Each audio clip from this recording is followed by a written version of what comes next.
दोघेही माझ्यासाठी गुरुवर्ग गुरुस्थानी आहेत, कारण त्यांच्याकडून शिकण्यासारखं खूप आहे. प्रेम, जिव्हाळा, आपुलकी खूप खूप सुंदर आहे. आणि त्यांच्याकडून आलेली ही सेवा आणि त्या सेवेचा काय म्हणतात ना, सुवासिनींनी स्वीकार करावा. सुवासिनींनी कुंकवाला नाही म्हणू नये तसं, कारण शाळेची कामं खूप सुरू आहेत. मला इथं पुराण नाही सांगायचं शाळेचं, पण शाळेची कामं मार्च एंड म्हणण्यापेक्षा वर्षाच्या शेवटी रिझल्ट बनवणं असतं, बरीच कामं असतात. त्याच्यातून सुवासिनीने कुंकवाला नाही म्हणू नये म्हणून घेतलेली ही सेवा माहीत नाही पांडुरंग परमात्मा कसा करेल, कारण त्याचंच दर्शन करून जस्ट आजच मी आलेली आहे पंढरपूरवरून. डायरेक्ट इकडं म्हटलं तरी चालेल, म्हणजे असं त्या पांडुरंगाला नमस्कार करून आलेले आहे आणि व्यासपीठावर बसलेले आहे. वाकडी का नीट तो परमेश्वर जाणे, कशी सेवा करून घेईल ते त्याचं त्याला माहिती. पण पुन्हा एकदा आपण काय करूया, जयघोष करूया. जय श्रीराम, जय श्रीराम, जय श्रीराम, जय श्रीराम, जय श्रीराम, जय श्रीराम. प्राप्तस्थळी प्राप्त प्रसंगी ही नामस्मरण नामपर घेतलेली ही ओवी आहे. या ओवीतून ज्ञानोबरायांना किंवा या श्लोकातून ज्ञानोबरायांना काय सांगायचं असेल तर ज्ञानोबराय सांगतात सततम कीर्तयंतो माम, म्हणजे भगवान श्रीकृष्ण अर्जुनाला उपदेश करतात आणि ज्ञानोबराय आपल्या सर्वांना सांगतात की तुम्ही काय करा, नामस्मरण करा. हा देवा ठीक आहे, आपण प्रवचनाला घेतलेली ओवीची आहे. परितया पाशी पांडवा मी हारपला दिवसावा, जेथ नाम घोष बरवा करीती माझा. एकदाचा प्रसंग आहे. भगवान व्यासमुनी किंवा ज्यांची ही जागा आहे ते नारदाची गादी, तर ते नारद महाराज भ्रमंती करत असतात आणि त्यांना प्रश्न पडतो की मी तर देवाचं सतत नाम घेतो, पण हा देव जर यदा कदाचित माझ्या दृष्टिक्षेपात नाही पडला तर त्याला मी शोधायचं कुठं. तर तेव्हा आपल्या ओवीची सुरुवात झाली. परितया पाशी पांडवा, भगवान पांडवांना सांगतात की मी जर तुमच्यापासून दूर गेलो, मी जर तुम्हाला दिसेनासा झालो तर तुम्ही मला कुठं शोधताल. परितया पाशी पांडवा मी हारपला म्हणजे चुकून दूर झालो, तुमच्यापासून तर दूर होतच नाही, कारण अखंड वनवासी असताना सुद्धा पांडवांच्या रक्षणासाठी देव काय काय करत आलेले आपल्या सगळ्यांना माहिती आहे. व अखंड हरिनाम सत्याचं 27 वर्ष आहे, म्हणजे रौप्य महोत्सव होऊन गेलेला आहे. फार ज्ञानी मंडळी आहात आपण समोर बसलेले. तर जर मी आता कदाचित हरपलो किंवा दिसेनासं झालं तर मला कुठं शोधायचं, तर जेथ नाम घोष बरवा करीती माझा, त्या ठिकाणी मला शोधा की जिथं सतत नामस्मरण असतं. मग नारद तर सतत नामस्मरण करतात, याचाच अर्थ काय, नारदांच्या अहोरात्र दिवस रात्र देव भगवंत आपल्या जवळ आहेत. नारद नाही तर जो जो नामस्मरण करतो त्यांच्या प्रत्येकाच्या ठिकाणी, म्हणजेच मागे पुढे उभा राहे संभाळीत आलिया आघात निवाराया. पण कधी, जेव्हा तुम्ही देवाचं नाव घ्याल त्याच वेळेस, कारण घेशी तेव्हा देशी ऐसा असशी उदार. देव काय घेतो तर नामस्मरण मागतो, भक्तिप्रेम मागतो, आणि जेव्हा आपण त्याला हे अर्पण करू तेव्हाच तो आपला रक्षक बनणार आहे, संरक्षक. दुसरा बॉडीगार्ड ठेवायची गरजच पडणार नाही. पण कधी, जेव्हा आपण त्या देवाला तितक्या आतुरतेने, जसं पांडवांनी आतुरतेने बोलवलेलं, आर्त हा काय ऐकून द्रौपदीची भगवान श्रीकृष्ण वैकुंठाहून धावत आले, तर तितक्या आतुरतेने तितक्या प्रेमाने जर आपण नामस्मरण केलं तर हे होऊ शकतं. एकदाचा प्रसंग आहे. जगद्गुरु तुकोबराय हे मोठे आयुर्वेदाचे डॉक्टर आहेत, कारण गाठ्यामध्ये बरीच प्रमाण असे आलेले आहेत की काढा, अर्क, आसव हे आयुर्वेदामध्ये देतात. आता काढा म्हटलं की आपल्या सगळ्यांना माहिती आहे, कोरोनाच्या काळामध्ये आपल्या सगळ्यांचा काढा चांगला पाठ झालेला आहे. काढा कसा करतात हे पण सगळ्यांना ज्ञात झालेलं आहे कोविडमुळं किंवा कोरोनामुळं. तर असंच आयुर्वेदाच्या दवाखान्यातले हे आपले जगद्गुरु तुकोबराय डॉक्टर, ते दवाखान्यामध्ये असताना अनेक पेशंट आलेले असतात आणि पेशंटला पाहून तुकोबरायांनी एका पेशंटला बोलवण्याला सुरुवात केली. तुकोबरायांनी एक दवाखान्यामध्ये प्रवेश केल्यानंतर पहिलाच पेशंट आला.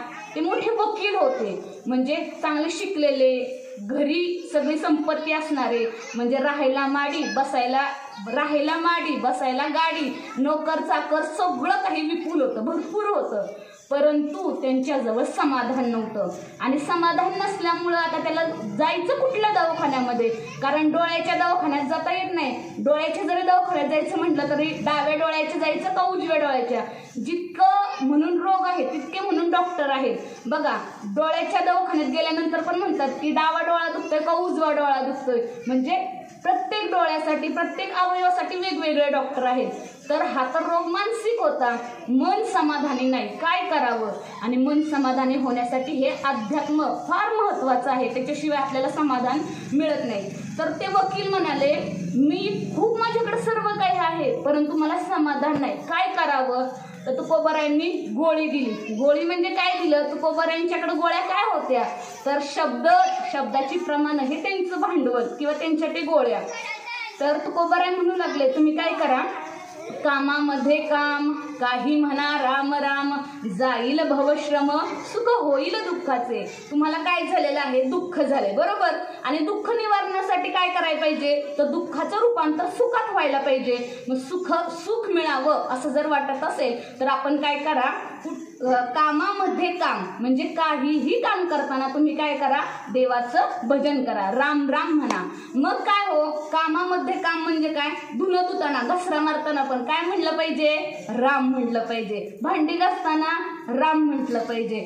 अजून कपडे वाळत घालताना राम म्हटलं पाहिजे. कपडे घालताना राम म्हटलं पाहिजे. शाळेत जाताना राम म्हटलं पाहिजे. शेताला जाताना राम म्हटलं पाहिजे. कामधंद्याला जाताना राम म्हटलं पाहिजे. म्हणजे प्रत्येक गोष्टीमध्ये राम राम राम म्हणा. म्हणजे काय होईल, दुःखाचं रूपांतर सुखामध्ये होईल, तुम्हाला समाधान लाभेल. म्हटल्यावर तो वकीलच होता. तुकोबाराय म्हटले थांबा थोड्या वेळ, आणखी पुढचे पेशंट बघू द्या मला. मग दुसरे पेशंट आले, ते म्हणजे आपल्या बाबांसारखे वृद्ध आले, म्हातारे आले. तर ते म्हणू लागले की अहो तुकोबाराय माझ्याकडं खूप काही आहे, म्हणजे ट्रॅक्टर आहे, शेतकरी होते बाबा. म्हणू लागले की शेतीसाठी लागणारी सगळी अवजार आहे किंवा अख्खं आयुष्य मी माझ्या मुलांसाठी, नातवंडांसाठी, सुनांसाठी अहोरात्र उभं आयुष्य मी त्यांच्यासाठी कष्ट सोसलेले आहेत. पण आता म्हातारपण आले. म्हातारपण आल्यावर कोणी कुणाचं नसतं हे कधी कळतं, म्हातारपणामध्ये. सुना बघत नाही, लेक बघत नाही, आणि नातवंड तर काय म्हणतात, आता आई बापच बघत नाही तर नातवंड काय म्हणणार आहेत. तर ते म्हणू लागले की एवढं आयुष्यभर मी कष्ट सोसलं परंतु आता या म्हातारपणामध्ये माझं कोणी ऐकत नाही. ऐकतात कुणाचं माहितीये, जे खरंच धार्मिक असतात, अखंड भगवंताची सेवा करणारे असतात, तर त्यांच्या कुळामध्ये कधीच असं गैरवर्तन आपल्याला दिसणार नाही. बघा, जो कोणी वयोवृद्ध वारी करणारे असतात त्यांच्या घरी त्यांच्या मुलांना, त्यांच्या नातवंडांना तेच संस्कार झालेले असतात. त्यांच्यामुळं त्यांचं कायम ऐकलं जातं. इव्हन त्यांच्या पश्चात सुद्धा त्यांची आठवण काढून त्यांच्यासाठी हरिकीर्तन, भजन किंवा सगळ्या घरातलं वातावरण खूप चांगलं राहतं. तर या बाबांचा प्रश्न होता की एवढं आयुष्यभर मी कष्ट ज्यांच्यासाठी सोसलं पण ते म्हातारपणी कोणी माझं ऐकत नाही, काय करावं. तुकोबारायांना समजलं हा काय प्रश्न आहे, मायाजाळाचा प्रश्न आहे. काय हो, मायाजाळ म्हणजे नेमकं काय. मायाजाळ म्हणजे मी आणि माझं म्हणणं, ह्याला म्हणतात मायाजाळ. आणि तो मायाजाळ तोडायचा असेल किंवा या बंधनातून सुटायचं असेल तर काय करावं लागल तर हरी हरी तुम्ही म्हणारे सकळ, तेने मायाजाळ तुटतील. मायाजाळ म्हणजे काय, आता हे म्हातार बाबा काय करत होते, म्हणत होते की नातू ऐकत नाही, सून ऐकत नाही, लेक ऐकत नाही, म्हणजे जे माझे आहे ते ऐकत नाही. माझं कुणाला म्हणावं तर माझे गुरुदेव सांगायचे की जो आपल्या बरोबर येतो ना त्याला माझं म्हणावं. मग काय हो, आपल्या बरोबर आपली पत्नी येते का, नाही येत. आपल्या बरोबर आपला पती येतो का, नाही येत. मग आपल्या पोटची पोरं किंवा नातवंड ही तरी कशी आपल्या बरोबर येतील. अकेले आये हो अकेले ही जाना पडेगा. एकटा आलोय ना आपण. आणि तुम्ही म्हणताल मग जुळे आलेल्यांचं काय, तर जुळे आलेल्यांमध्ये सुद्धा 5 मिनिटाचा फरक असतो किंवा एकाची डिलिव्हरी अगोदर होते नंतर दुसरा येतो. म्हणजे प्रत्येक जण एकटा आलेला आहे आणि एकटाच जाणार आहे. मग त्याला माझं म्हणता येईल का, तर नाही. आपल्याला कधी आठवतं हे आपलं कोणी नाहीये, कधी आठवतं ज्या वेळेस अंतिम क्षण येतो, मृत्यूची घटिका येते त्यावेळेस आपल्याला आठवतो. तुकोबाराय सांगतात की काळाची उडी पडेल बा जेव्हा, सोडविना तेव्हा माय बाप, सोडविना भाऊ पाठीची बहीण, आणि शेजीची कामीन दुरी राही, सोडविना राजा देशीचा चौधरी, आणि सोयरी भली भली, तुका म्हणे तुझं सोडविना कोणी एका चक्रपाणी वाचून या. बघा तुकोबाराय यांनी धडधडीत शुद्ध मराठीत लिहून ठेवलेलं आहे की आई बाप सोडवायला येत नाही, ज्यांच्याकडून आपला जन्म झालाय ते येत नाहीत. मग आपण ज्यांच्यावर नितांत प्रेम करतो लहानपणी फक्त ते भावंड, आपल्या अगोदरचा भाऊ, आपल्या नंतरची बहीण, ते पण आपल्या बरोबर येत नाही. नंतर हे प्रेम आपल्या पत्नीवर येतं. ती शेजेची कामीण म्हणजे पत्नी किंवा स्त्री, ती पण आपल्या बरोबर येत नाही. मग त्या स्त्रीचं प्रेम आपल्या मुलाबाळांवर देतो. ती मुलं बाळ तर येतात का आपल्या बरोबर? नाही. मग तुकोबाराय सांगतात की या माया जाळातून, या मोहपाशातून सोडविणारा फक्त आणि फक्त तो भगवान परमात्मा पांडुरंग आहे, त्याच्याशिवाय कोणी नाही. जेव्हा द्रौपदीवर दुःशासनाने भर सभेमध्ये वस्त्रहरण करण्याचा प्रयत्न केला, 5 पांडव 5ही गुणांमध्ये शौर्य किंवा अखंड विजय, अर्जुन तर त्या भगवान शंकरांनाही युद्धामध्ये जिंकणारा एवढा धनुर्धारी असून सुद्धा बघा आपल्याला एकच पती असतो, त्या द्रौपदीला 5 पती होते. पण त्या दुःशासनाने वस्त्रहरण करण्याच्या वेळेस 5ही पती कामी आलेले नाहीत. एवढंच नाही, 5 पांडवांपेक्षाही मोठे भीष्म पितामह ते सुद्धा भरसभेमध्ये होते. त्यांनी तरी काय आक्षेप घेतला का? तर नाही. मग या संकटामध्ये सोडवणारा कोण आहे आपल्याला? तो परमेश्वर आहे. जेव्हा हाक मारली त्यावेळेस त्या सरशी भगवंत तिथं उपस्थित झाला. म्हणून म्हटलेलं आहे की या माया जाळातून सोडवणारा कोण आहे? तो परमेश्वर पांडुरंग परमात्मा आहे. त्याची सेवा करा, त्याचं नामस्मरण करा. हरी हरी तुम्ही म्हणारे सकळ. बघा पहिल्या पेशंटला काय सांगितलं रे बाळांनो? राम राम म्हणायला सांगितलं. वकील होता का नाही? नंतर दुसरे आजोबा होते, त्यांना काय म्हणायला सांगितलं? हरी हरी म्हणायला सांगितलं. आणि असं म्हटलं जातं प्रेत यात्रा आहे, प्रेत यात्रेमध्ये एक गृहस्थ निवांत बसलेले होते. त्यांना एकाने प्रश्न केला. बघा काही जण रडताना दिसतात, काही जण दुःखी दिसतात आणि काही जणांना काहीच घेणं देणं नसतं, रडणं पण नसतं, दुःखी पण नसतं. असा एक निवांत बसलेले गृहस्थांना विचारलं, का हो तुम्ही का रडत नाही? तर ते म्हणतात हे जे मेलेलं माणूस आहे तर ते माझं कोणी लागत नाही, मग मी का रडू? बरोबर की नाही? म्हणजे जेव्हा आपण माझं कोणतरी आहे तेव्हा आपण रडतो. म्हणजे रडविणारा हा मायाजाळ आहे. मी आणि माझं म्हटल्यामुळं आपण रडत असतो. स्टेशनवर, रेल्वे स्टेशनवर अनेक प्रवासी काय करतात? रेल्वेमध्ये चढतात आणि उतरतात. मग कोणी त्यांचं स्वागत करतं का? तुम्ही रेल्वेमध्ये आला, तुमचं अभिनंदन आहे. कोण रेल्वेमधून खाली उतरलं तर त्यांचं काय, त्यांच्याबद्दल वाईट वाटतं का? तर नाही. तसेच आपण या जगतामध्ये आलेले प्रवासी आहोत. आपल्याला काय भगवंताने आयुष्य दिलेलं असेल तितक्या दिवस आपण कठपुतली भावल्यांसारखं हलतो.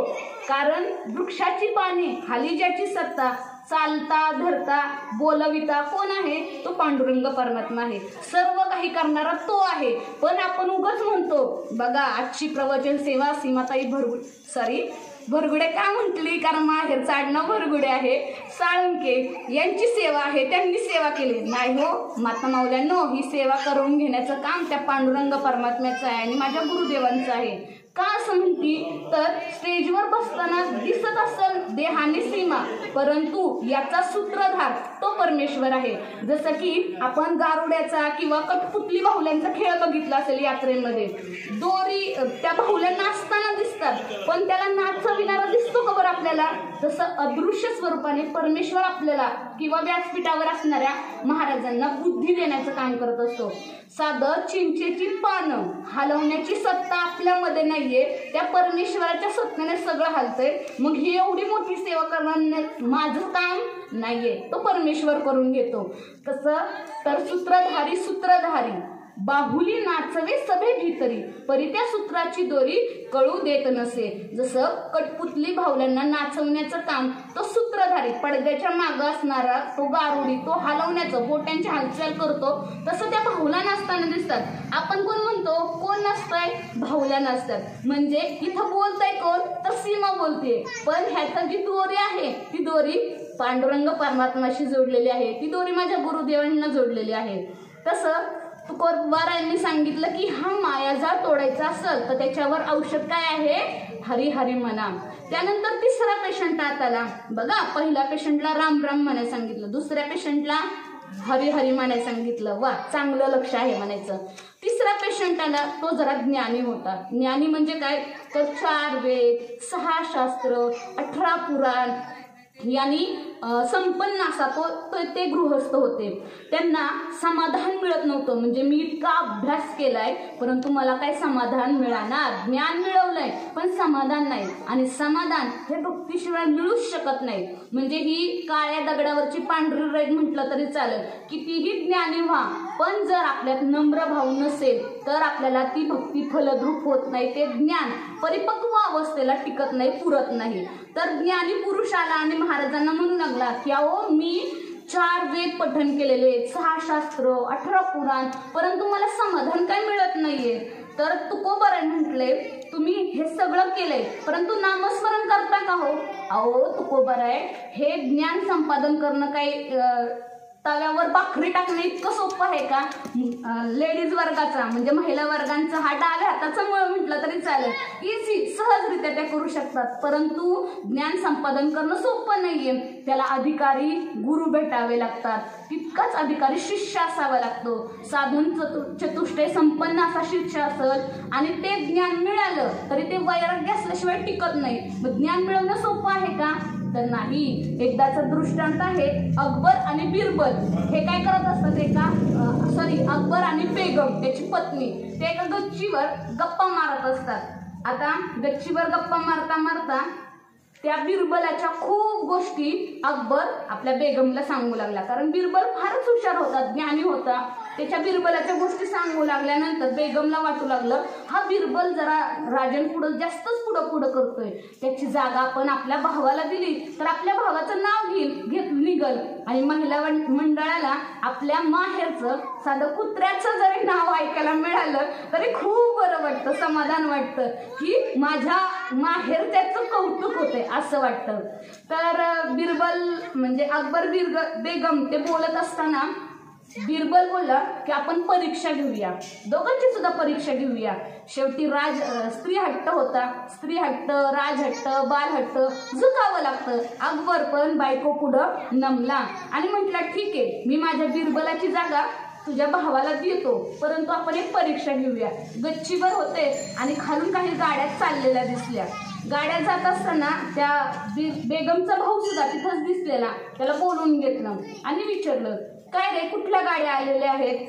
तर त्याला काही माहित नव्हतं. त्याने काय केलं, गेला आणि विचारून आला. नंतर विचारलं कुठून आलेल्या आहेत या गाड्या?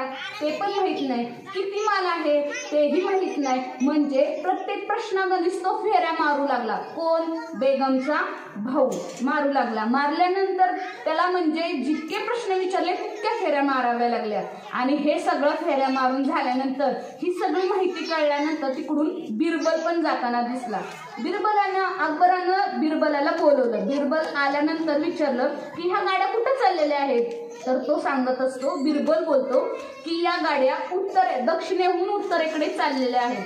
पण जाताना त्यांची चौकशी करण्यात आली तर या गाड्यांमध्ये आंबेमोहर जातीचा तांदूळ आहे तो 40 रुपये किलो भावाचा आहे आणि 50 पोते आहेत ते आता मी त्यांच्याकडून खरेदी केलेले आहेत आणि खजिनदारांकडे मी ते पैसे घेण्यासाठी जात असताना तुम्ही त्यासाठी काय केलं, आवाज दिला. मग बेगमला कळून चुकलं की अरे आपला भाऊ आणि बिरबल म्हणजे कहा राजा भोज और कहा गंगू तेली असा तफावत आहे. आपल्या भावाला ज्या कामासाठी 5 फेऱ्या माराव्या लागल्या ते काम बिरबलाने एकाच फेरीमध्ये किंवा एकाच ह्याच्यात न सांगता केलेलं आहे. म्हणजे ज्ञानी कोण झाला, तो बिरबल झाला. मग ज्ञान संपादन करणं एवढं सोपं गोष्ट नाहीये. मग तरीही तुम्ही इतकं साधारण सोपं असणारं नाम कसं काय मला घ्यायला सांगताय? तुकोबारायांना म्हटले तर तुकोबाराय म्हणू लागले हे मी सांगत नाही, आपलं हायकोर्ट सुप्रीम कोर्ट हे आळंदीला आहे. आपले ज्ञानेश्वर माऊली म्हणतात विष्णुविन जप व्यर्थ त्याचे ज्ञान. म्हणजे जर भगवंताच्या भजनाशिवाय नामस्मरणाशिवाय भगवंताचं जर ज्ञान संपादन केलं तर ते व्यर्थ आहे. विष्णुविना जप व्यर्थ त्याचे ज्ञान. मग बर म्हटले ठीक आहे, मग काय म्हणा तुम्ही रामकृष्ण हरी म्हणा. आता हा पहिला कोण होता? पहिला पेशंट आलेला वकील होता. तो काय गप्प बसणार आहे का? वकिलाचं काम काय? शहानिशा करणं किंवा आरेला कारे प्रश्न उलट तपासणी घेणं. तुकोबाराय काय साधारण व्यक्ती किंवा सामान्य असामान्य असं व्यक्तिमत्व असणारे होते. तुकोबारायांना म्हणू लागले का हो महाराज तुम्ही कधीपासून हा फसवण्याचा फसवण्याचा धंदा सुरू केलेला आहे. म्हणजे मी बघतोय पहिला पेशंट तर मीच होतो, दुसऱ्या मला सांगितलं काय म्हणा राम राम म्हणा, दुसऱ्या पेशंटला काय सांगितलं हरी हरी म्हणा, आता ह्या तिसरा पेशंट गेला त्याला काय सांगितलं रामकृष्ण हरी म्हणा. म्हणजे तुम्ही हा फसवण्याचा धंदा कधीपासून सुरू केलाय? सगळ्यांना एकच औषध देताय, म्हणजे रोग वेगवेगळे. मला समाधान वाटत नव्हतं, दुसऱ्याला वाटत होतं की माझं कोणीच ऐकत नाही, तिसऱ्याला वाटतं की मी ज्ञानी आहे तरी मला सुख शांती समाधान मिळत नाही. मग सगळ्यांचे रोग वेगवेगळे आहेत तरी तुम्ही सगळ्यांना एकच औषध का बरं देताय? तर तुकोबाराय म्हटलंय की त्यावर एक उपाय आहे, सांगतो. एक गाव होतं आणि त्या गावामध्ये पाटील बाबा होते. पूर्वी पाटलांना खूपच मान असायचा. पाटलाचं कुत्र गावातून फिरायला लागलं तरी सगळेजण साईडला व्हायचे. म्हणजे इतकं कुत्र्याला जितका मान आहे त्याच्या कितीतरी पट पाटलाला मान असतो. तर पाटील बाबांकडं 2 गृहस्थ गेले आणि त्या 2 गृहस्थांनी त्यांना काही प्रश्न विचारले. एक जण म्हटला माझी पत्नी वारलेली आहे आणि पोटा पाण्याचं काही व्यवस्था नाहीये, तर काय करावं असं पाटील बाबांना प्रश्न. पूर्वी पाटलाच्या शब्दाला फार मान होता आणि कुठलीही अडचण कुठलीही समस्या आली तर पाटलांकडे जात होती माणसं. आता काय घरातच सगळे पाटील झालेले आहेत त्याच्यामुळे सल्ला विचारायला कोणी जात नाही, पण गेले. नंतर दुसरा म्हणू लागला की माझा मळा हिरवागार मळा जळून चाललेला आहे, म्हणजे पाणी नाहीये, काय करू? तितक्यातच त्या पाटलांची नात ती सुद्धा होती आणि ती दिवाबत्ती करण्याची वेळ होती आणि ती म्हणू लागली बाबा दिवाच लागत नाहीये, काय करू? तर त्या पाटील बाबांनी एकच उत्तर दिलं. काय सांगितलं? पाट लावा. तिघांना सुद्धा या एकाच प्रश्नामध्ये एकाच वाक्यांमध्ये उत्तर मिळालं, पाट लावा. बघा पहिल्याचा प्रश्न होता पत्नी नाहीये काय करू, पोटा पाण्यासाठी काय करू? पाट लावा म्हणजे काय कर, दुसरं लग्न कर. पाटा शेजारी पाट ठेव. सत्यनारायणाच्या पूजेमध्ये 2 पाट असतात, धर्मपत्नी आणि पती दोघांचे असतात. पाट लावा म्हणजे काय करा, लग्न करा. दुसऱ्याचा प्रश्न होता की माझा मळा जळून चाललेला आहे, काय करू? पाटाचं पाणी घ्या म्हणजे काय करा, विहीर नाहीये विहिरीत पाणी नाहीये तर पाटाने पाणी घ्या म्हणजे तुमचं मळा पण जळून जाणार नाही. आणि तिसरा नातीने प्रश्न विचारला, तिने काय सांगितलं, दिवा लागत नाहीये काय करू? तर पाट काय कर, त्या दिव्याच्या शेजारी पाट आडवा उभा कर म्हणजे पाट लाव. बघा तिघांचे 3 प्रश्न वेगवेगळे होते परंतु उत्तर मात्र एकच होतं. तसं तुकोबाराय म्हणतात तुमचे प्रश्न कितीही असू द्या परंतु त्यावर उत्तर मात्र एकच आहे, ते म्हणजे नामस्मरण करा, हरीचं भजन करा. का हो? का तर भवरोग आयुष्या जाय आणि काय शिल्लक ते. नामस्मरणामुळे भवरोग म्हणजे काय तर जन्म मरण्याच्या फेऱ्यातून जर आपल्याला सुटका व्हायची असेल, मुक्तता व्हायची असेल, मुक्ती मिळायची असेल तर नामस्मरणासारखं साधं सोपं हे कुठलंच औषध मिळणार नाहीये. म्हणजे जालिम औषध काय म्हणाल तर रामबाण उपाय म्हणजे देवाचं नामस्मरण करणं. आता ठीक आहे महाराज आम्हाला समजलं देवाचं नामस्मरण केलं पाहिजे, ठीक आहे, परंतु तुम्ही सतत घ्या असं काय म्हणताय? आपल्या श्लोकामध्ये काय सांगितलंय, सततम कीर्तयन्तो मां. सतत का बरं घ्यायचं? ठीक आहे देवाचं नाव घेतल्यावर मुक्ती मिळते बरोबर आहे, पण तुकोबाराय एका ठिकाणी म्हणतात सदा नाम घोष करू हरिकथा तेने सदा चित्ता समाधान.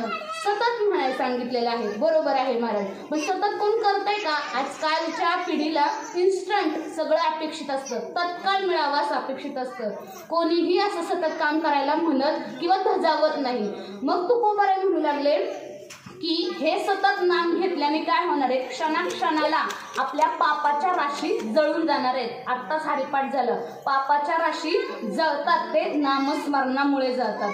नामस्मरण हे खूप सोपं आहे परंतु घेणारे मात्र दुर्लभ आहे. ज्ञानदेव म्हणे नाम हे सुलभ परंतु सर्वत्र दुर्लभ विरळा जाणे. सर्वजण घेत नाहीत, कितीही कीर्तनकार प्रवचनकार बेंबीच्या देटापासून ओरडू द्या परंतु काय येत नाही तोंडामध्ये, राम नाम येत नाही. कारण राम नाम मुखामध्ये येण्यासाठी हजारो जन्माचं पुण्य लागतं. हे मी सांगत नाही, एकनाथ महाराज भागवत एकनाथी भागवतामध्ये म्हणतात की जयाच्या वाचे पुढे नाम नाचत असे माझे जे जन्म सहस्त्र ओळगी जे एक वेळ यावया.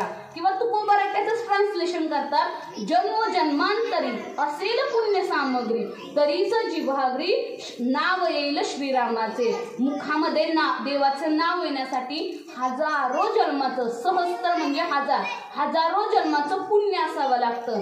किंवा आपल्या साधी भाषेत आणखीन सांगायचं झालं तर बहुता सुकृताची जोडी म्हणून विठ्ठल आवडी. म्हणजे खूप दिवसांचं सुकृत म्हणजे पुण्य आपल्या गाठीशी असल तर काय नाव येतं? देवाचं नाव येतं, श्रीरामाचं नाव येतं. म्हणजे हे रामनाम इतकं रामबाण औषध आहे की ते आपल्या कुणाच्याही सहज तोंडामध्ये येत नाही. आता बघा इतके जण आहेत, मी आता काय विचारलं तुम्हाला, कुणाचं नाव येतं? देवाचं. पण कुठल्या देवाचं? कुठल्याही देवाचं. आता मी तुम्हाला अगोदरच मंत्र दिलेला, काय म्हणायचं? जय श्रीराम म्हणायचं. तर जय श्रीराम म्हणण्यामाग आपण सहजरित्या म्हणू शकत नाही. हजारो जन्मांचं आपल्या माग पुण्य सामग्री असल्याशिवाय आपल्या तोंडामध्ये मुखामध्ये देवाचं नाव येणं शक्य नाहीये. मग हे राम नाम तुम्ही सतत राम राम म्हणा आणि विठ्ठल विठ्ठल म्हणलं तर काय होईल? काही होणार नाही. तुम्ही शंकर शंकर म्हणलं तरी काही होणार नाही. कारण शिव आणि शंकर, विष्णू आणि शंकर हे दुजे नाही, हे दोघं सुद्धा एकच आहेत. भगवान भोलेनाथ जेव्हा तपश्चर्या करतात त्यावेळेस ते काय करत असतात? राम नाम सतत अहर्निशी म्हणजे दिवस रात्र सतत घेत असतात.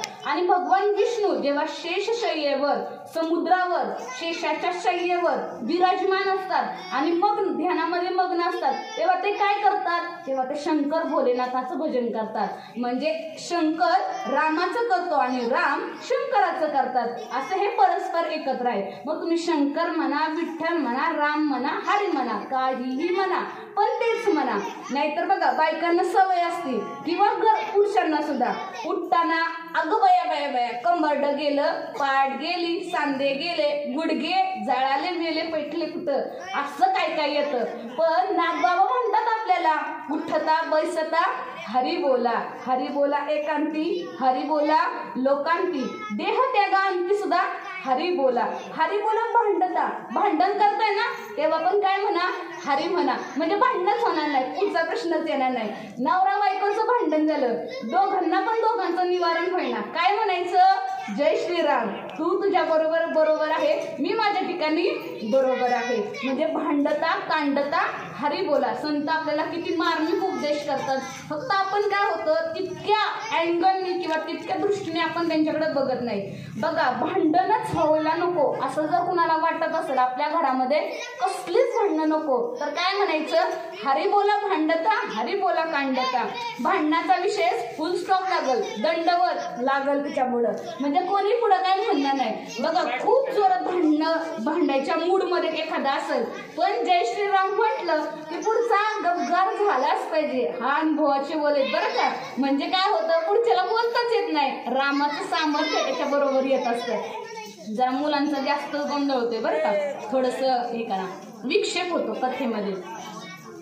तर आता आपल्या सगळ्यांना समजलं भांडता कांडता हरी बोला. आता आज्यांनो काय करायचं? उठताना काय म्हणायचं? हरी हरी म्हणायचं. गुडघं दुखायला लागलं, वृद्ध पण काळ आलेला असतो, काय म्हणायचं? हरी हरी म्हणायचं. का?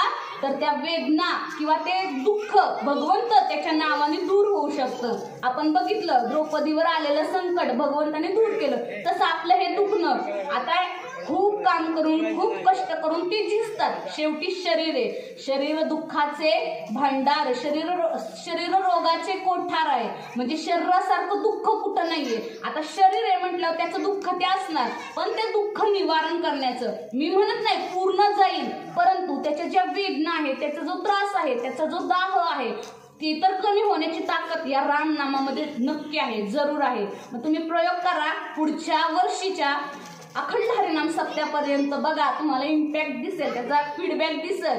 आणि जरूर आमच्या ताईंकडे म्हणजे कळवा, म्हणजे माझ्यापर्यंत पोहोचेल. मला माहित नाही पुढं मी येईल नाही येईल माहित नाही, पण आमच्या ताईंकडे पोहोचवा म्हणजे मला कळेल.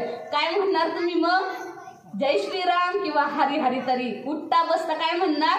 हरी हरी म्हणायचं. ठीक आहे, बर ताई आम्हाला समजलं देवाचं नाम घेणं गरजेचं आहे, उठता बसता भगवंताचं नाम घ्यावं. पण असं कुणी घेतलंय आणि त्याचा काय फायदा झालाय बरं? आतापर्यंत कुणी घेतलेलं आहे असलं नाम, किंवा हे नाम घेतल्यामुळं कुणाचा उद्धार झालेला आहे? आताच पर्व काळ सुरू आहे. कालच आपल्या गावामध्ये इव्हन सगळीकडेच होळीचा सण मोठ्या उत्साहात साजरा झाला.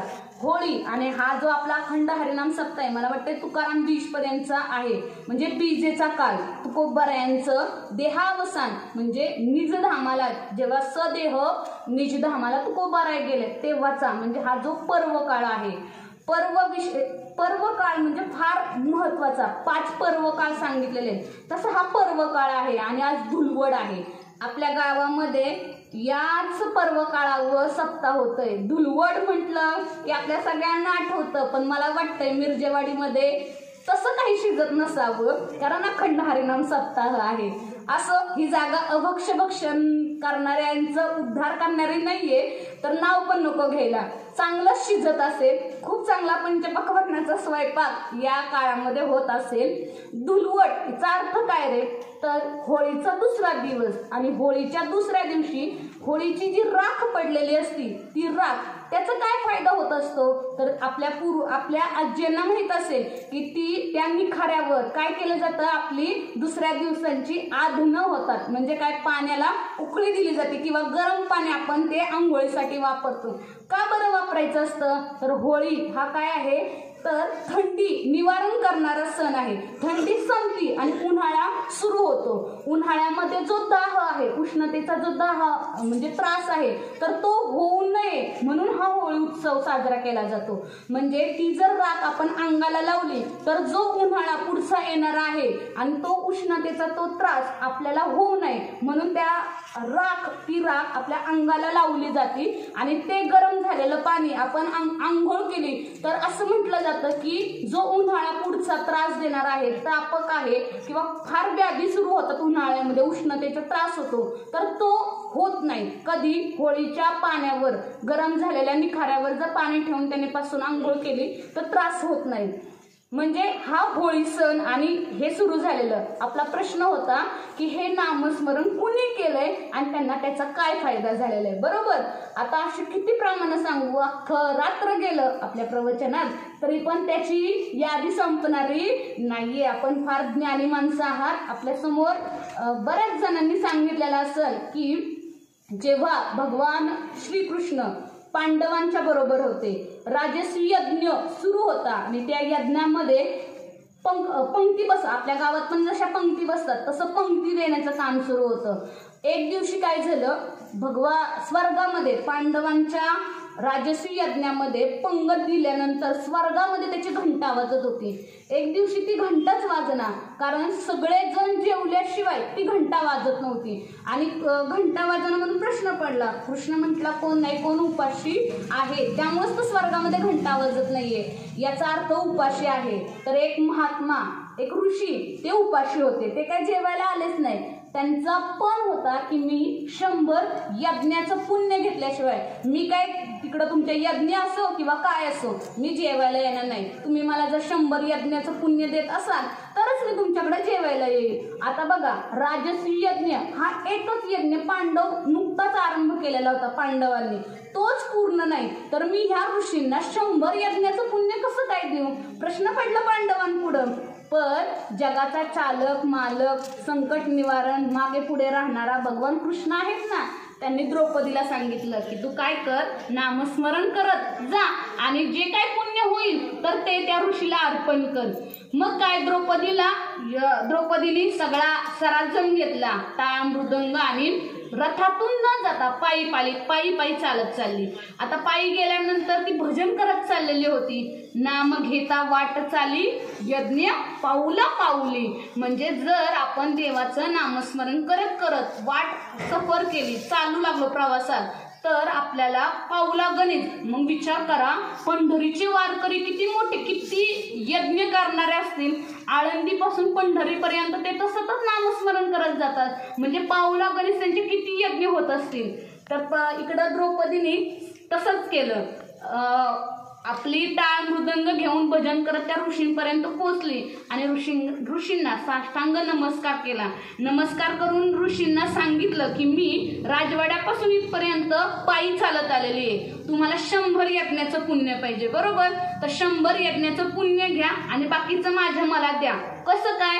तर नाम घेता वाट चाली यज्ञ पाऊला पाऊली. पाऊला गणित माझं यज्ञ झालेलं आहे, त्यातलं 100 घ्या आणि चला जेवायला. ऋषी आले जेवायला. स्वर्गामधली घंटा वाजली. सांगण्याचं तात्पर्य काय?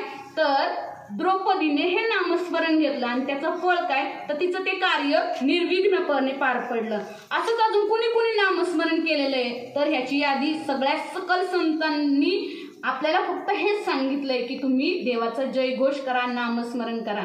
रामायणातला प्रसंग आठवला बघा. रामायणातला प्रसंग सांगण्यापूर्वी चोखोबांची हाडं ही सुद्धा काय म्हणत होती? विठ्ठल विठ्ठल म्हणत होती. जनाईच्या गौऱ्या काय म्हणत होती? विठ्ठल विठ्ठल म्हणत होती. अर्जुनाच्या रोमातून श्रीकृष्णाचा ध्वनी ऐकायला येत होता. विचार करा, आपल्या तुकोबरायांची माती, तुकोबराय ज्या दिशेने चाललेले असतील, ज्या डोंगरावर तुकोबराय जातात, हे अवली आई साहेबांना जिजामाताला हे माहित नसायचं. परंतु जिजामाता ह्या पतिव्रता होत्या. पतिव्रता म्हणजे काय?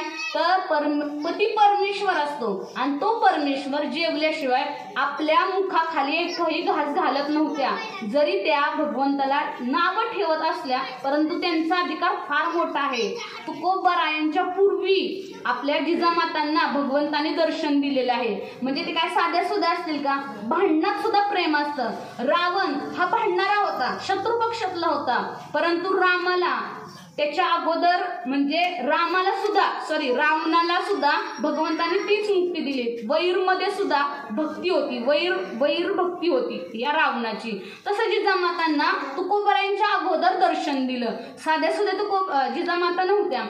हे तुकोबराय ज्या कुठं चाललेत, कुठल्या डोंगरावर चाललेत, हे काही जिजामातांना माहित नसायचं. मग जिजामाता काय करायच्या? देहूकडून 3 रोड फुटायचे, 3 मार्ग फुटायचे. भामचंद्र, गोराडेश्वर आणि तिसरा एक डोंगर आहे, तर त्या डोंगराकडे जाणाऱ्या ह्या वाटा आहेत. तर तिथं कुठल्या डोंगरावर गेल्यात हे काय माहित नसायचं. तर या जिजामाता काय करायच्या? मातीला कान लावायच्या आणि ज्या मातीतून विठ्ठल विठ्ठल असं नाव ऐकायला नाद येईल, आवाज येईल, त्या मार्गाने त्या चालायच्या आणि त्यांना कळायचं की इथं तुकोबराय गेलेले आहेत. म्हणजे बघा, आपली मुख तोंड विठ्ठल विठ्ठल म्हणत नाही, पण संतांच्या गौऱ्या विठ्ठल विठ्ठल म्हणतात, संतांची हाडं विठ्ठल विठ्ठल म्हणतात, संतांची रजकण माती विठ्ठल विठ्ठल म्हणती. म्हणजे काय अगाध महात्म्य असेल नामस्मरणाचं. तसंच राम अवतारामध्ये दगड पाण्यावर तरली, पण ती कशामुळं? राम नामामुळं तरली, बरोबर की नाही? एका दगडावर राम लिहिलं, दुसऱ्या दगडावर म लिहिलं, ते दोन्ही दगड एकत्र आले आणि तो सेतू, तो पूल तयार झाला. म्हणजे देवाच्या नावाचा महिमा देवाच्या कार्यापेक्षा सुद्धा खूप आहे. रामराज्यामध्ये सगळ्यांचा उद्धार झाला, पण का? तर रामराज्य होते, पण राम नसताना सुद्धा आपला उद्धार होऊ शकतो. आता परमेश्वर नाही असं म्हणता येणार नाहीये, कारण परमेश्वर आहे म्हणून तर हे जग चाललेलं आहे. परमेश्वरा फक्त प्रत्यक्ष स्वरूपात आपल्याला दर्शन दिसत नसलं तरी अमूर्त स्वरूपामध्ये परमेश्वर सर्वत्र वास करतो. आणि आपल्या ओवीचा सुरुवातच ही आहे की भगवंत कुठं आहे? तर चराचरामध्ये आहे. विठ्ठल जळी स्थळी बरीला रीता ठाव नाही उरला. भगवंत सगळीकडे आहे, देव सगळीकडे आहे, परंतु विशिष्ट असं कुठं असतो? तर जिथं भजन सुरू असतं, जेथे कीर्तनाची जागा तेथे पांडुरंग उभा. किंवा नाहम वसामी वैकुंठे योगिनाम हृदयख्ये मद्भक्ता यत्र गायंती तत्र तिष्ठामि नारदहा. नारद म्हणू लागतात की देवा, जर तुम्ही हरवला तर कुठं शोधायचं? वैकुंठात नाही, एखाद्या योग्यांच्या हृदयामध्ये पण मी सापडणार नाही. तर मी कुठं सापड? जेथे माझे भक्त गाती नारदा मी उभा तेथे. किंवा जेथे हरिकीर्तन, जेथे कीर्तनाची जागा तेथे पांडुरंग उभा. तर मी तिथं सापडल जिथं जयघोष असल. काय म्हणायचं मग? जय श्रीराम. काय म्हणायचं? जय श्रीराम. म्हणजे काय होईल? त्या क्षणी त्या ठिकाणी परमेश्वर असणारच. आपल्या वर एखादं संकट आलं तर मोठ्या अर्थभावाने देवाला म्हणायचं जय श्रीराम किंवा पांडुरंगा पंढरीनाथा ये बाबा, हे काय माझ्याच्याने होत नाही, सुटत नाहीये, तू धाव घाल. म्हणजे तो परमेश्वर कुठल्या नाही कुठल्या रूपाने, आपल्याला वाटतं की माझा काका आला, मामा आला, मम्मी आली, पप्पा आला, त्याच्यामुळे माझी सुटका झाली, तर नाही, परमेश्वर त्यांना तशी बुद्धी देतो आणि केन प्रकाराने कुठल्या नाही कुठल्या रूपानं परमेश्वर येऊन आपलं कार्य निर्विघ्नपणे पार पाडतो. तर प्रसंग असा आहे, सांगायचं तात्पर्य हेच की आपण सगळ्यांनी नामस्मरण केलं पाहिजे आणि नामस्मरण घेतल्याने आपला उद्धार हा निश्चित होतो, नक्की होतो. प्रसंग आहे रामायणामधील. राम एकदा आता त्यांना आश्चर्य वाटलं की माझं नाव लिहिल्यामुळं दगड तरतात, मग मी पण दगड टाकला तर तरलाच पाहिजे तो, कारण मी राम आहे, बरोबर. मग आता लोकांना नको जायला, आपण भगवंत आहेत आणि भगवंताची शोभा, आपण जर सगळ्यांच्या समोर हा प्रयोग करायला गेलो आणि प्रयोग जर अनसक्सेस झाला, जर तो एखादा दगड बुडलाच तर लोकांना शोभा नको व्हायला, म्हणून एकांतात गेले, डोंगरा पलीकडे गेले आणि एक दगड टाकून बघितला. पहिला दगड फ्लॉप गेला, म्हणजे दगड बुडाला. दुसरा दगड प्रयत्न केला, तिसरा केला, असे बरेच दगड टाकले, परंतु रामाचा एकही दगड तराना. आश्चर्य वाटलं सगळ्यांना. हनुमंतराय मागं उभेच होते. हनुमंतराय म्हणू लागले, वा देवा, चांगला प्रयोग चाललेला आहे. भगवंत म्हटलं, अरे हनुमंता, तू कधी आलास? तुमचा जेव्हा पहिला प्रयोग सुरू होता तेव्हाच मी उपस्थित होतो. का रे बाबा, आता तू सांग, तर माझा लाडका भक्त आहेस, का बरं माझा का दगड तरत नाहीत आणि तुम्ही वानरांनी टाकलेले दगड तरतात? वानरांपेक्षा राम हा कितीतरी कैक पटीने श्रेष्ठ, मग मी राम असून माझं नाव लिहून दगड तरतात आणि मी टाकलेला दगड का बुडतो? असं म्हटल्यानंतर हनुमंतराय म्हणतात की देवा, तुमच्यामध्ये शक्ती नाही, तुमच्या नामामध्ये शक्ती आहे. रामामध्ये शक्ती नाही, राम नामामध्ये शक्ती आहे. तुझ्या नामाचा महिमा तुझं न कळे मेघ श्यामा. देवा, तुम्हाला तुमच्या नामाचा महिमा कळणार नाही, पण आम्ही फक्त जाणतो की तुमच्या नामामध्ये किती शक्ती आहे, किती ताकद आहे, किती पॉवर आहे ते. असं म्हटल्यानंतर मग पुन्हा काय केलं, त्याच्यावर एका दगडावर रा लिहिलं, दुसऱ्या दगडावर म लिहिलं आणि हनुमंतरायने दगड टाकला. तर हनुमंतराय हे भोलेनाथ शंकरांचा अवतार होता, तोही दगड तरला गेला. म्हणजेच तात्पर्य काय, देवाच्या नावामध्ये शक्ती आहे, देवामध्ये नाही. भगवान राम युगामध्ये होऊन गेले, आत्ता नाहीयेत, परंतु त्यांच्या नावावर जर श्रद्धा ठेवली तर आपलाही दगडांचा उद्धार होतोय.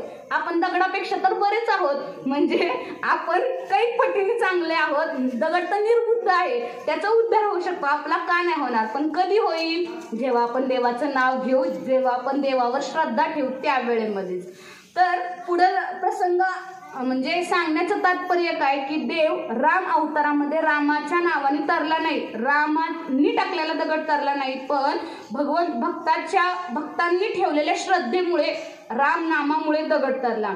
हा नामाचा महिमा सांगताना बुधकौशिक ऋषी रामरक्षामध्ये म्हणतात, राम रामेति रामेति मनोरामे राम रामेति रमेति.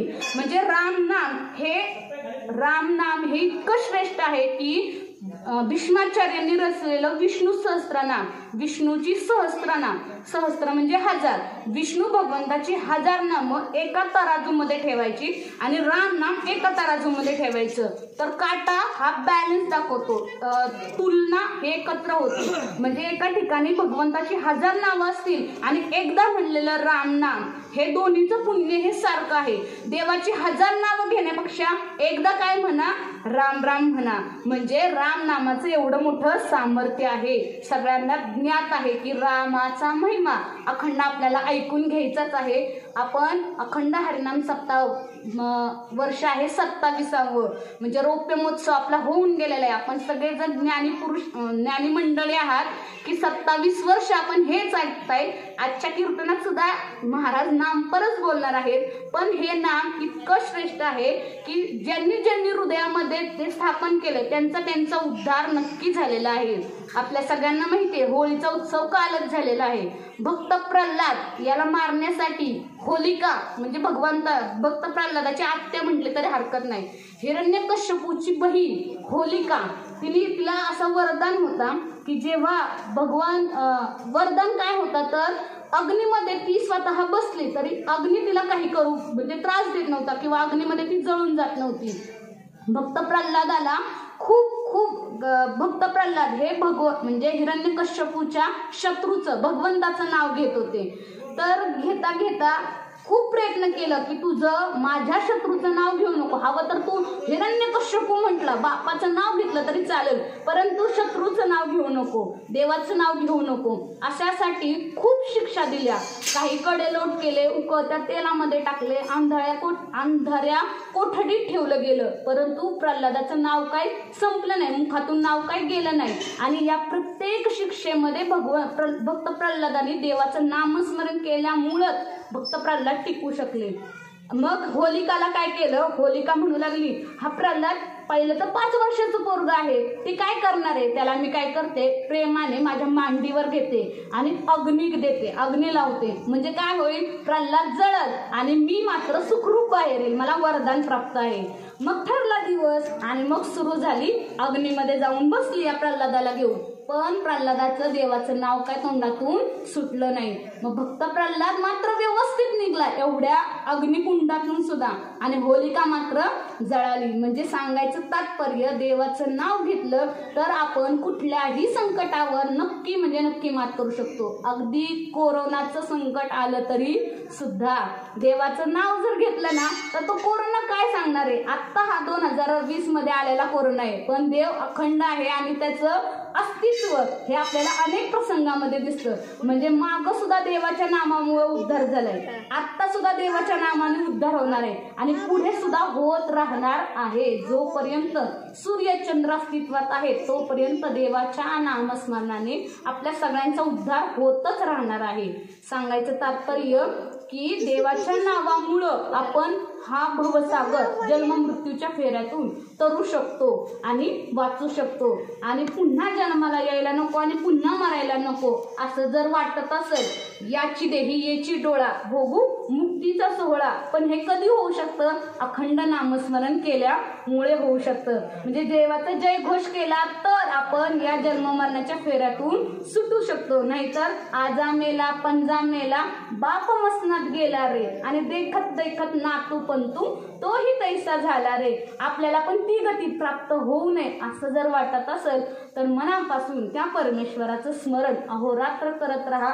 नाही जमलं वाचायला ज्ञानेश्वरी, नाही जमलं वाचायला हरिपाठ तरी हरकत नाही, पण कामामध्ये काम, काही म्हणा राम राम, एवढं तर आपण नक्कीच करू शकतो. चपात्या लाटता लाटता राम म्हणायचं, म्हणजे काय होतं तर त्याचे संस्कार आपल्या मुलांवर होत असतात. आपण म्हणतो की आजकालचं जनरेशन, आजकालची पिढी बिघडायला लागली.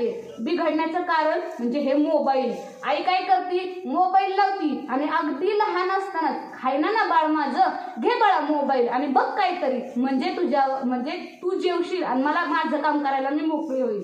पण त्याचे विपरीत संस्कार आपल्या मुलांवर होत असतात. पण त्याच्याऐवजी जर पाळण्यामध्ये असतानाच मदालिसाने काय केलं, पाळण्यामध्येच असताना तर तेव्हाच बाळाला उपदेश केला ना. म्हणजे जर आपण लहानपणापासूनच त्याला विठ्ठल नामाचं जर बीज मंत्र देत गेलो तर आपला तो पुढं उद्धार नक्की करल. जसं कुळी कन्या पुत्र होती जे सात्विक, तयाचा हरिक वाटे देवा. म्हणजे जर आपण संस्कार लावायला कमी पडतो, मुलं बिघडत नसतात. आपण जर पोळ्या लाटता लाटता भगवंताचं नामस्मरण केलं, म्हणजे स्वयंपाक करताना आपण जी कृती करतो, चित्रपट पाहता पाहता जर आपण स्वयंपाक करू लागलो तर ते जे चित्रपटाचे जे संस्कार असतात ते संस्कार आपल्या अन्नपदार्थांमध्ये उतरतात. मग आणि त्याचा परिणाम आपल्या पुढच्या पिढीवर होत असतो. म्हणून हे कार्य नको. आपण काय केलं पाहिजे तर आपल्या घरातलं काम करताना सुद्धा एखाद्याला लागलेलं व्यसन जर निवारण करायचं असेल तर असं सांगितलं जातं की तांदूळ नीट करता करता सुद्धा एका दाना राम नामाने साईडला करा आणि त्याचा भात करा. ते लागलेलं संकट किंवा लागलेलं व्यसन हे काही कालावधीमध्ये दूर होतं. बरेच बघा, एखादा म्हणजे गुप्त स्वरूपात का होईना पण हा प्रयोग करून बघा, कुणाला कशाचं पण व्यसन लागलेलं असू द्या तर ते व्यसन दारूचं म्हणा, मिसरीचं म्हणा, तुम्ही म्हणताल की मिसरीचं व्यसन काय सुटत नाही, मेलं तरी आमच्या बरोबर मिसरी येणार आहे, पण असं नाही. जर डॉक्टरांनी सांगितलं आपल्याला तुम्ही जगूच शकत नाही, मिसरी जर सोडली नाही तर तुम्ही जगू शकणार नाही, का बरं सुटणार नाही तुमची मिसरी? नक्की सुटेल. पण जर आपण राम राम राम म्हणत जर निश्चय केला आता आपण मिसरी लावायची नाही, तर ती मिसरी पण सुटू शकते. म्हणजे एवढी ताकद त्या भगवंताच्या नामामध्ये आहे. लागलेलं व्यसन ते सुटू शकतं देवाच्या नामामुळं. तर झालेली सेवा त्या पांडुरंग परमात्म्याच्या चरणी समर्पित करते. या सेवेचं मान मला मिळाला तो म्हणजे आपले हरिभक्तपरायण रवळेकर महाराज आणि हरिभक्तपरायण माझ्या शिक्षक गुरु त्या रवळेकर ताई, त्यांच्या कृपेने ही सेवा वाकडी का नीट हे मला माहीत नाही, पण जशी त्या माझ्या पांडुरंग परमात्म्याने करून घेतली तसं सांगण्याचा प्रयत्न केला. खरं तर बसताना मी ही वही घेऊन बसलेली होती, पण तुमच्या सगळ्यांचं लक्ष असेल ताईंनी ही वही काही उचकटलेली नाहीये, कारण इथं बसताना बुद्धी देणारा तो पांडुरंग परमात्मा आहे. मला माहित नाही मी काय बोललीये आणि काय एखादा चुकून वाईट वगैरे शब्द माझ्याकडून गेला असेल तर मोठ्या मातेच्या हृदयाप्रमाणे आपली लेख समजून हा अपराध माफ करा. आणि झालेली सेवा तुमच्या समस्त श्रोत्यांच्या मंडळी श्रोत्यांच्या चरणी समर्पित करते. माझे आई वडील त्यांच्या चरणी गुरुदेवांच्या चरणी समर्पित करते.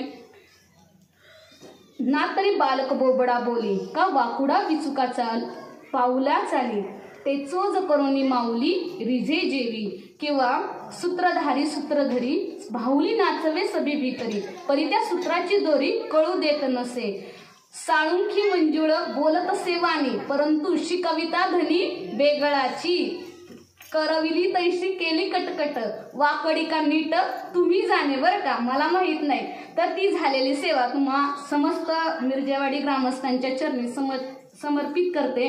आणि छान मला योग्य असा प्रतिसाद दिल्याबद्दल तुमचे आभार मानते आणि सेवेला पूर्णविराम देते. पुंडलिक वरदार विठ्ठल श्री ज्ञानदेव तुकाराम पंढरीनाथ भगवान की जय. ज्ञानेश्वर महाराज की जय.